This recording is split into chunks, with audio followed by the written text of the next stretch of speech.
As advertised, our next storm system rolled in today, and we saw it turn our skies plenty cloudy and definitely rainy from Indigo Skies perspective, just outside of Seneca, Missouri. But that was where temperatures were warm enough to support mainly rain throughout the day, but there's still some more wintry weather to go, especially that areas that saw plenty of it today, especially in our northwestern counties. Winter weather advisories until noon for southeast Kansas and most of southwest Missouri, but for northeast Oklahoma, that's until 7 o'clock Tuesday evening.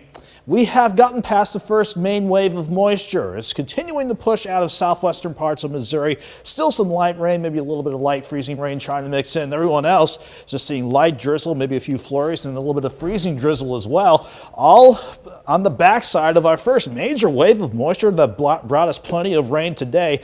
But I'll tell you, at least we're not dealing with the mess that's out in central and western parts of Oklahoma. Our affiliate out in Oklahoma City suggesting the roads are already bad in central and western parts of Oklahoma, and already over 100,000 reported power outages, and they still have more treacherous ice to go. Well, if there's any good signs to this wave, this first wave of rain, it brought us some rain that we need. 0.8 of an inch on average, with some of us pushing 1 to 2 inches. The latest check of things in Joplin has us sitting at 32. I think we're going to hold there for the rest of the night, but the humidity is still pretty high at 92%. Everyone else cold from 29 in the Yates Center and Iola to about the lower to middle 30s, especially as you work in the southwestern parts of Missouri.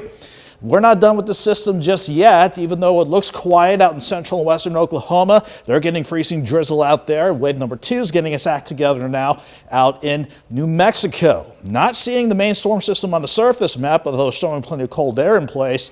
It's the upper levels that shows where this beast is, right over Utah. And as long as this takes its sweet time working east, we're going to have to put up with the system for a few more days. But at least our chances for wintry weather starts to wind on down once we get into tomorrow. But for tonight, light drizzle, light rain, freezing drizzle, maybe a little bit of sleet for some before that next main wave of moisture comes out of New Mexico and works in here by tomorrow morning. It will start with rain and freezing rain in our northwestern areas, rain for everyone else. But as temperatures warm throughout the course of the day, we'll switch over to mainly rain. So our wintry weather chances, thankfully, will come to an end starting tomorrow afternoon. 32 in the morning, 35 by lunchtime, and at least back above freezing, but still cold with temperatures right around 38 degrees. In terms of additional ice to expect with this hopefully final wave of wintry weather, not seeing impressive ice amounts, maybe an additional 1/10 to 1/1500ths of an inch for areas mainly north and west of Joplin.